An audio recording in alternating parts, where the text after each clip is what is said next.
Bienvenue à tous donc pour cette 34e conférence du dernier mardi du mois sur l'éco-conception des soins cliniques. Et donc j'ai le plaisir d'accueillir avec nous donc pour parler d'éco-conception des soins cliniques le professeur Bouchra Lamia, donc qui travaille au groupe hospitalier du Havre et à l'université de Rouen Normandie. Donc, je vous rappelle juste en trois mots la FHU Respire, qui est un projet donc porté par le G4, qui a été labellisé donc par Avisan en janvier 2021 et dont les objectifs étaient de renforcer les relations hôpital-université, unité de recherche au sein de l'interrégion Nord-Ouest pour permettre une approche intégrée en santé respiratoire via les interactions entre hôtes, environnement et pathogènes. Je ne reviens pas sur l'ensemble des partenaires.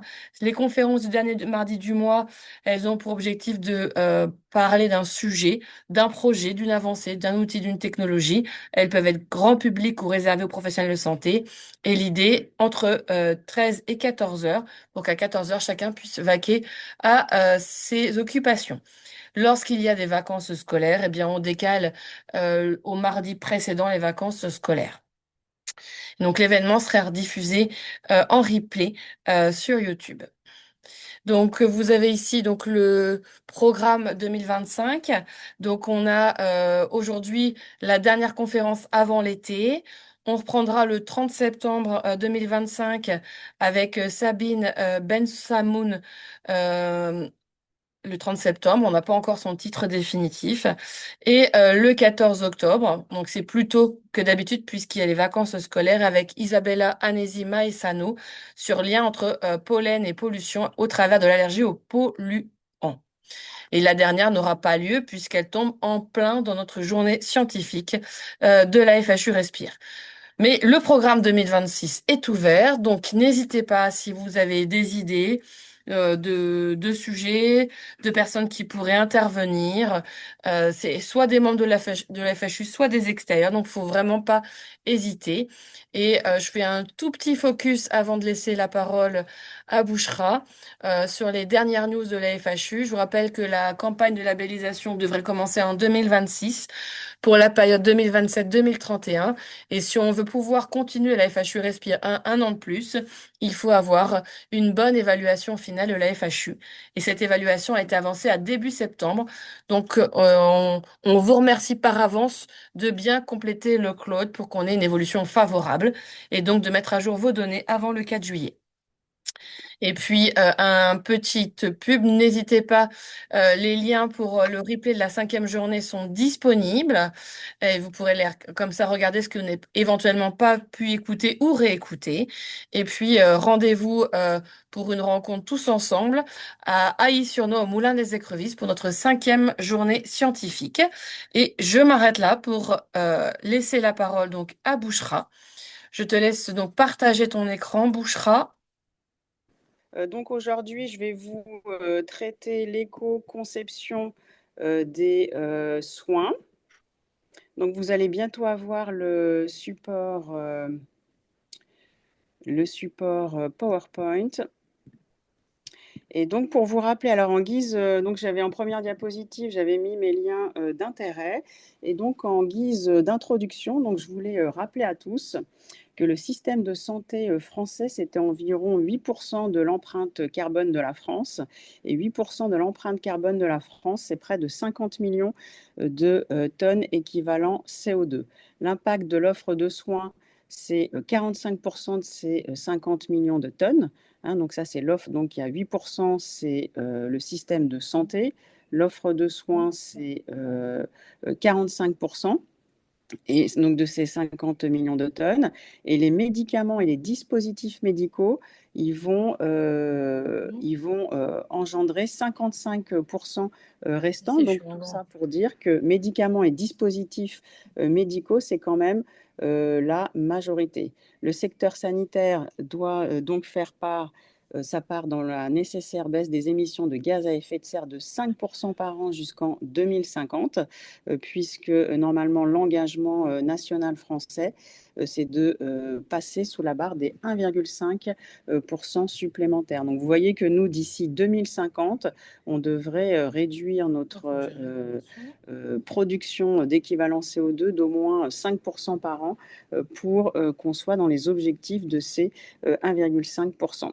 Donc, on a dit que la santé, c'était les 10% des émissions à gaz à effet de serre. Et vous voyez, on vous a mis sur cette diapositive les autres participations.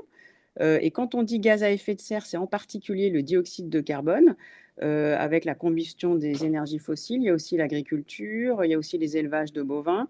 Et puis en santé, donc quand on l'exprime en équivalent CO2, en santé, nous, on va aussi, on va aussi être nocif.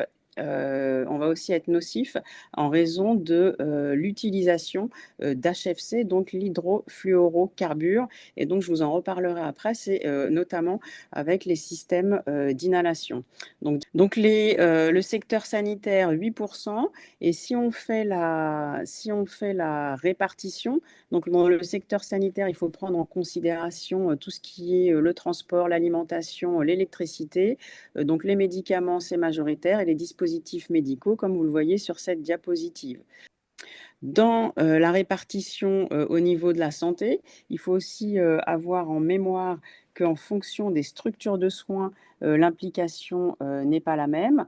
Par exemple, 23%, c'est l'hôpital. Il y a les établissements de santé comme les EHPAD, et il y a aussi la médecine de ville.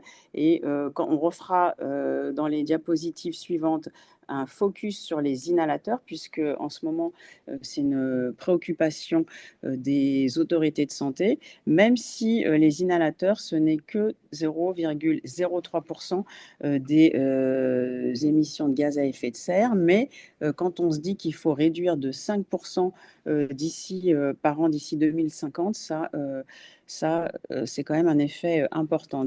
Donc, alors, qu'est-ce que veut dire éco-concevoir un soin?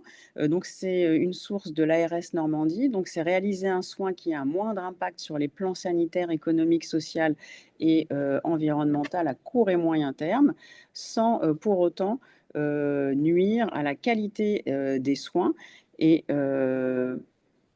on va voir qu'on va pouvoir intervenir sur la consommation de médicaments, la pratique des prescriptions, sur la gestion des blocs opératoires, et sur l'information concernant donc cet impact cet impact environnemental de l'ensemble des soins médicaux. Alors sur l'éco-prescription, donc l'éco-prescription, diapositive suivante encore, donc 8%, je pense que je l'ai dit plusieurs fois, donc il faut retenir ces 8% des gaz à effet de serre, et sur les 8%, c'est les médicaments et les dispositifs médicaux. Vous voyez, ça fait 55% à tous les deux contre 45% pour l'impact de l'offre de soins. Et dans impact offre de soins, il faut prendre en considération tout ce qui est transport sanitaire, par exemple, tout ce qui est l'électricité. Et donc 55%, c'est médicaments, dispositifs médicaux. Alors sur les 4 piliers de l'éco-prescription, ce qu'il faudrait faire, c'est mieux prescrire en s'assurant du bon usage des médicaments avec l'explication aux patients. Il faudrait mieux prescrire, mais aussi moins prescrire en s'interrogeant systématiquement sur la balance bénéfice-risque. Il faudrait aussi limiter la consommation environnementale de ces prescriptions, donc prescrire des médicaments qui entraînent une moindre contamination des écosystèmes, et aussi tenir compte de l'empreinte carbone de sa prescription. Sur l'éco-prescription au quotidien, donc il faudrait idéalement privilégier les formes orales, parce que, par exemple, si là, on va prendre l'exemple d'une prescription qui est très fréquente, par exemple le paracétamol. Si vous prescrivez une forme intraveineuse, vous voyez que c'est 310 à 628 grammes de CO2, alors que si on le prescrivait en forme comprimée, on serait à 38 grammes et de production de CO2, et ça fait 75 à 90% de gain moyen de gaz à effet de serre pour un comprimé, et qu'en passant de la forme IV à la forme orale, on pourrait réduire notre effet de serre par 4 à 12. Il y a aussi la prescription des inhalateurs. Et ce qu'on sait dans la littérature, si on a le temps, je vous en parlerai en détail, c'est que pour un inhalateur pressurisé, on va produire 11 à 28 kg de CO2 contre au moins 10 fois moins contre une poudre sèche. Autre façon d'agir, il faut privilégier au sein d'une même classe thérapeutique les molécules aux doses journalières de principes actifs les plus faibles. Et si on prend des exemples des molécules qu'on va beaucoup prescrire, par exemple dans l'hypertension artérielle, il vaut mieux prescrire un comprimé de candesartan 8 mg qu'un comprimé à 150 mg. Et vous voyez que la dose de principe actif, là, elle est largement diminuée, que ça va contribuer à diminuer le gaz à effet de serre d'environ 2, et que en agissant régulièrement de cette façon, on pourrait réduire de 30% les gaz à effet de serre, donc en réduisant le principe actif. Donc vous voyez, là, on a parlé de la galénique et aussi le principe actif. Donc plus on le réduit et plus on est bénéfique sur ce gaz à effet de serre. Quatrième façon de procéder pour améliorer nos pratiques, c'est de privilégier les spécialités combinées en associant plusieurs substances actives. Et en faisant cela, par exemple, on pourrait réduire de 29%. C'est l'exemple assez fréquent de perindopril plus amlodipine ou de ézétimib plus simvastatine. En pneumologie, par exemple, c'est d'associer les 3 antituberculeux, mais ça, c'était une procédure qu'on faisait depuis longtemps, indépendamment de soucis de cette préoccupation sur le climat. Donc, mais d'associer 2 molécules, c'est toujours mieux. Et cinquième levier, c'est de privilégier un schéma posologique avec un minimum de doses à administrer. Donc, vous voyez, pour 2 comprimés d'énalapril 5 mg, c'est mieux de faire un quart de comprimé d'énalapril 20 mg. Et en agissant de cette façon, on pourrait réduire de 37% l'émission de gaz à effet de serre. Sur les inhalateurs en particulier, puisque vous avez vu que c'était une préoccupation importante. Donc là, passer pour les informations importantes de cette diapositive, c'est qu'il y a pour les moins habitués, donc quand on prescrit un système inhalé dans l'asthme ou la BPCO, la BPCO c'est une maladie fréquente, c'est 10% de la population, l'asthme c'est presque autant. Nous on sait en pneumologie qu'il y a l'importance du traitement de fond et de l'éducation thérapeutique chez ces patients. Il y a plusieurs spécialités, il y a au moins 100 spécialités, et dans les spécialités, il y a les systèmes poudre et les systèmes inhalés. Donc normalement, on devrait être plus amené à prescrire les systèmes poudre plus que les systèmes pressurisés, mais certains patients vont être très dépendants de ce système pressurisé. Et dans les systèmes pressurisés, ici vous avez le retour, c'était les derniers chiffres qu'on a, c'est le nombre d'inhalateurs dispensés en France par répartition et aussi par secteur d'activité. Donc en ville, on va surtout prescrire des systèmes aérosols pressurisés, donc c'est en rouge, et on sait que c'est surtout en ville.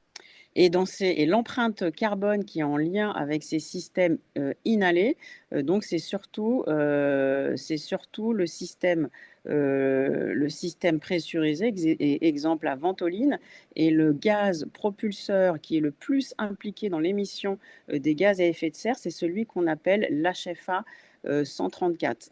Dans les aérosols d'osseurs pressurisés, donc il y a 90% des émissions de gaz à effet de serre qui sont liées à ces systèmes d'inhalation. HFA, il est au moins 1000 fois plus délétère que le CO2. Quand on exprime l'impact sur l'environnement, donc on l'exprime en équivalent de tonnes CO2. Mais en fait, HFA, c'est encore plus délétère que le CO2. Et pour vous représenter un peu l'impact, c'est par exemple 2 bouffées d'aérosol doseur pressurisé avec du HFA, c'est l'équivalent de 2 km en voiture. En pneumologie, on a l'industrie pharmaceutique qui est impliquée. Et sans vouloir les stigmatiser, par exemple, il y a AstraZeneca qui est responsable responsable ou au moins impliqué à 13% par ses aérosols doseurs de l'émission totale de gaz à effet de serre. Et pour GSK, c'est 36%. Les inhalateurs, nous, en pneumologie, donc on a étudié leur impact. Là, il y a 115 spécialités. Ils sont répartis donc en système pressurisé, en système poudre. Voilà, c'est ce qu'on appelle les systèmes DPI ou MDI. Et dans nos littératures et dans les études réalisées, la ventoline qui est connue de tous, vous voyez que ça fait au moins 10 fois plus d'équivalent CO2 que n'importe quelle autre association, que ce soit des corticoïdes inhalés ou des bêta-2 mimétiques qui soient de courte ou longue durée d'action, en rappelant que la ventoline, donc, c'est un bronchodilatateur de courte durée d'action. Donc le recyclage pourrait être une solution pour limiter l'impact des gaz à effet de serre, mais il faut reconnaître qu'il n'y a que moins de 1% qui est ou pour lesquels il y a de la réutilisation ou du plastique ou de l'aluminium. L'impact du choix de système d'inhalation, nous, en pneumologie, on essaie au maximum de limiter cette utilisation, mais il faut reconnaître qu'on est aussi très inquiet et très soucieux de l'amélioration de l'état respiratoire de nos patients. Et il y a quand même une forte proportion d'entre eux qui restent dépendants de ce système de traitement inhalé par voie pressurisée. Et on ne peut pas toujours, même si c'est notre préoccupation, toujours passer d'un système pressurisé à un système poudre qui serait moins délétère sur l'environnement. Dans l'industrie pharmaceutique, il y a quand même des efforts qui sont réalisés. Là, je vous rapporte rapidement les efforts, par exemple, de la société AstraZeneca, qui a essayé de remplacer l'HFA 134 par l'hydrofluoroéline 1234. Donc là, c'est un gaz pressurisé qui a zéro impact nocif sur l'environnement et qui a un effet équivalent au système poudre. Sans rentrer dans le détail, ils ont utilisé ce gaz propulseur dans ce qu'on appelle, nous, une triple association fixe en pneumologie qui va associer un corticoïde inhalé et deux bronchodilatateurs de longue durée d'action. Ici, ce sont les données rapportées sur une étude de phase 1 pour démontrer que sur l'efficacité clinique attendue pour nos patients, sur les personnes testées en phase 1, l'effet attendu des molécules était aussi bon, sans aucun effet délétère sur l'environnement. Donc l'impact sur la pratique clinique de l'utilisation de ce gaz propulseur est satisfaisant, donc sans effet délétère et sans émission de gaz à effet de serre. Alors maintenant, qu'en est-il sur l'éco-prescription d'antibiotiques? Donc qu'est-ce que nous devrions faire et appliquer pour améliorer notre impact sur l'environnement? Ce sont des sources de l'ARS Normandie qui ont été produites suite à la participation de différents groupes de travail. Il y a un moyen mnémotechnique pour améliorer nos prescriptions, c'est le SAUF. Donc, je ne prescris des antibiotiques que si j'ai une suspicion d'infection bactérienne et un site infectieux clairement documenté, ou des antécédents de terrain à risque, ou une urgence thérapeutique et des prélèvements microbiologiques pertinents qui sont faits. Donc évidemment, ces règles de bonne conduite, elles sont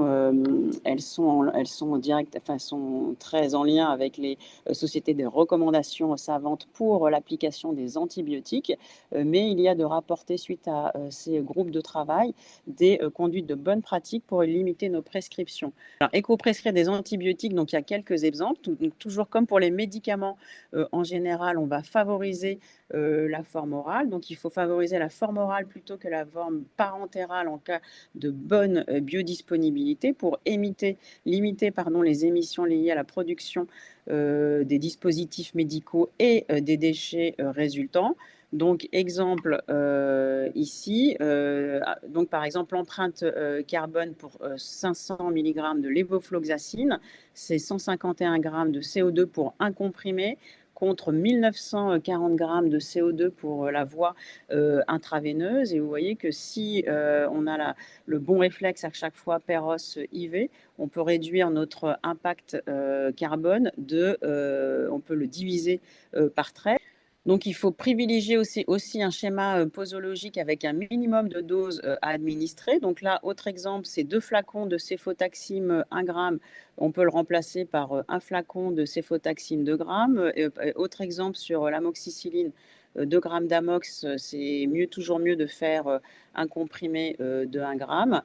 Voilà, dès qu'on peut réduire la posologie, hein, c'est comme pour les autres médicaments, exemples de médicaments cités précédemment, mais je pense que pour les antibiotiques, peut-être qu'on ne le fait pas assez systématiquement.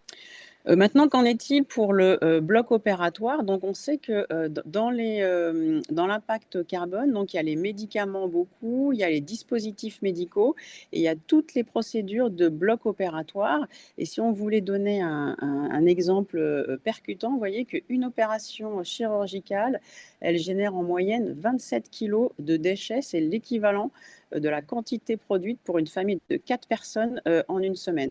Donc pour cette raison, les sociétés savantes et les ARS se sont penchés sur le problème et ont proposé 9 leviers, 9 objectifs généraux pour limiter tout cet impact carbone.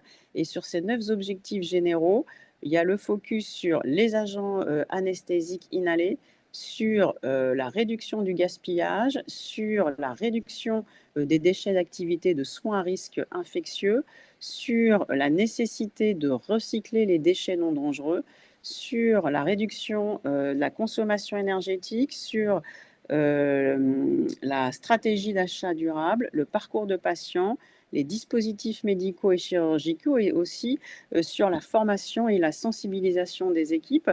Alors, j'ai fait des morceaux choisis, si j'ose dire, de chacun de ces items.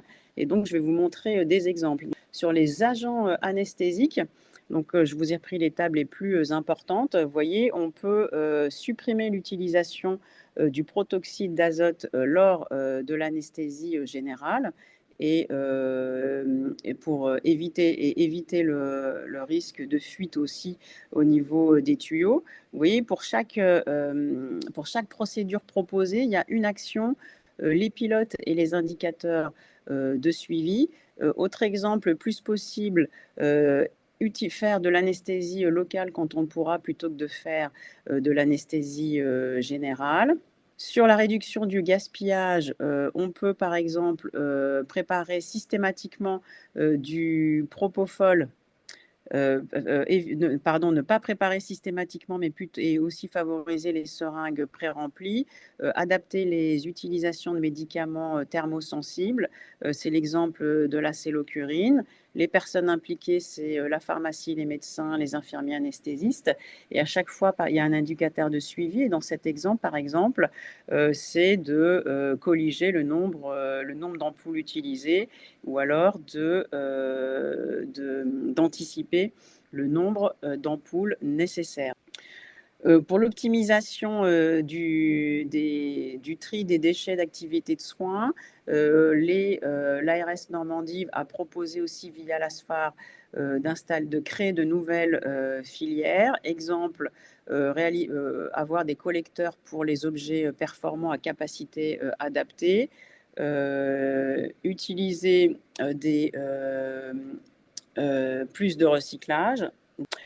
Réduire et recycler les déchets non dangereux, donc réaliser un tri sélectif, mieux recenser les déchets. Exemple, c'est pour tout ce qui est les métaux, pour les verres médicaux, mettre à disposition des caisses pour les personnels du bloc pour du matériel à usage unique. Réduire la consommation énergétique au bloc et un peu pour tout le monde, plus faire un focus sur l'utilisation des ampoules LED. Favoriser la stratégie d'achat durable avec la mise en place des politiques d'achat qui vont ouvrir sur des achats groupés. Donc ça peut être pour le bloc, mais pour aussi d'autres filières de soins. Et l'éco-conception du parcours, donc essayer d'orienter les choix thérapeutiques à efficacité équivalente. Par exemple, là, c'est la prescription Péros des médicaments. Les solutés de remplissage, pareil, essayer de réduire le volume. Passage aux seringues 2 pièces au lieu de 3 pièces. Et réduire les dispositifs médicaux et chirurgicaux. Et là, l'information essentielle et qu'on peut appliquer à tous, c'est par exemple privilégier les dispositifs médicaux qui sont réutilisables. La sensibilisation, donc là, il y a surtout un focus qui est fait sur l'information de l'ensemble des professionnels de santé, donc des médecins prescripteurs, des utilisateurs, mais aussi de tous les professionnels de santé allant des transporteurs, des transports, les infirmiers, les IBOD, les cadres de bloc. Alors nous, là, je voulais vous refaire un retour sur. Alors maintenant je pense que les derniers temps, on est plus sensible aux problèmes de l'impact de la santé et de nos pratiques sur l'émission de gaz à effet de serre. On sait qu'il faut adapter nos pratiques pour essayer d'obtenir cette réduction de 5% pour la réduction de 1,5 degré pour 2050. Mais est-ce qu'avec des pratiques que je viens de vous décrire qu'il faudrait appliquer pour y arriver? Mais qu'en est-il en pratique? Donc au groupe hospitalier du Havre, il y a 2 cardiologues qui ont mené une enquête pour évaluer l'acceptabilité des médecins hospitaliers sur une santé raisonnée qui pourrait permettre la réduction de ces gaz à effet de serre. Si on a le temps, je vous montre l'ensemble des résultats pour qu'on puisse après discuter. Diapositive suivante. Donc, il y a des questionnaires qui ont été envoyés à plusieurs professionnels de santé. Il y a eu 158 répondants. Vous voyez, on a fait la répartition par âge. Il y avait la majorité qui avait entre 29 et 30 ans, mais en moyenne, il y avait toutes les catégories d'âge qui étaient représentées. Il y avait majoritairement des médecins, 81%, et des internes. Et autre peut-être limite déjà de ce questionnaire, il a été envoyé essentiellement à des médecins et pas forcément aux autres professionnels de santé. Donc, majoritairement, chacun d'entre nous pense que chacun d'entre nous, en tout cas, vit les conséquences du réchauffement climatique. Vous voyez, c'était 96%. Est-ce que, au vu de nos émissions actuelles mondiales, pardon, je reprends. Au vu des émissions actuelles mondiales de gaz à effet de serre, quelle élévation de température est attendue pour la France d'ici la fin du siècle? Et majoritairement, la réponse était 4%, avec, vous savez, que nous, l'objectif qui est attendu, c'est de diminuer de 1,5% d'ici 2050. Quelle est la part d'émissions de gaz à effet de serre engendrées par la santé? Donc, je vous ai dit en début de présentation que c'était environ 10%. Et en effet, dans la communauté médicale au Havre, il y avait plus de la moitié qui était presque entre 5 à 10%.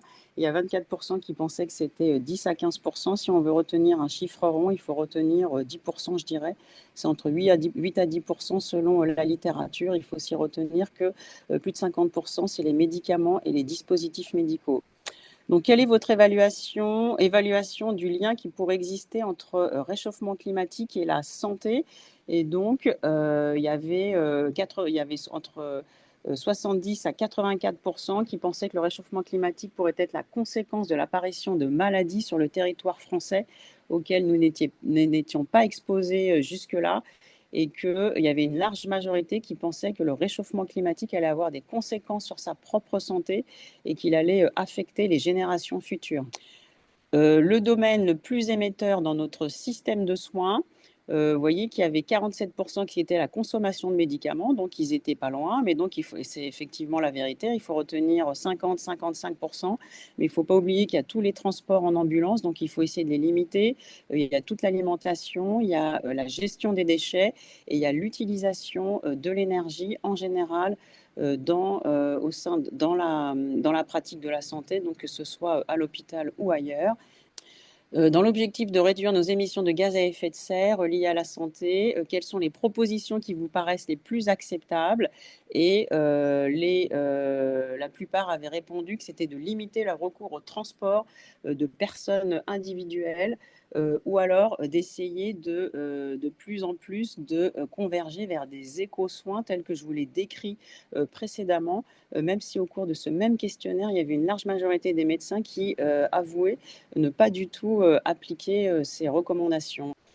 Dans votre pratique, les mesures que vous effectuez pour limiter cette activité professionnelle, vous voyez, c'était quand même assez limité. Vous voyez, c'était par exemple baisser la lumière quand je quitte une salle, mais finalement réaliser les éco-soins, il n'y avait que 13% qui appliquaient ces éco-soins. Donc, par exemple, passer dès que possible de la voie IV à la voie Perros. Et je pense que ce que je vous ai décrit précédemment, de concentrer la galénique ou alors d'augmenter la même posologie dans un comprimé, ça je pense qu'on n'est pas majoritaire à encore le pratiquer. Dans votre pratique actuelle, à quelle fréquence estimez-vous pratiquer des soins déraisonnés? Donc, il y en avait quand même beaucoup qui pratiquaient plutôt des soins déraisonnés, par exemple, de façon mensuelle, voire même de façon hebdomadaire. Quasiment plus de la moitié qui sait qui fait pas bien. Et la vision d'une médecine raisonnée, 57%, ils ne pouvaient pas l'appliquer à cause du manque de moyens en général. Les propositions qui vous définissent le plus, je limite au maximum mes prescriptions aux médicaments que je juge essentiels. Et sur les examens complémentaires que l'on réalise, puisqu'il y a beaucoup d'examens, et donc il y a, si on prend ce qui a été le plus décrit, le 23%, il y a 10 à 20% en moyenne qui semblaient déraisonnables. Vous voyez, dans les examens complémentaires prescrits, c'est par exemple la prescription d'une IRM, c'est plus de 30 km en voiture. Donc avant de prescrire une IRM, par exemple, ou en général les examens complémentaires, vaut mieux bien poser l'indication. Pour les médicaments, donc d'après le rapport Shift Project, pour atteindre nos engagements d'une limitation de la hausse de la température de 1,5% d'ici la fin du siècle, il nous faudrait réduire la part de nos émissions de GES dues aux médicaments de 75%.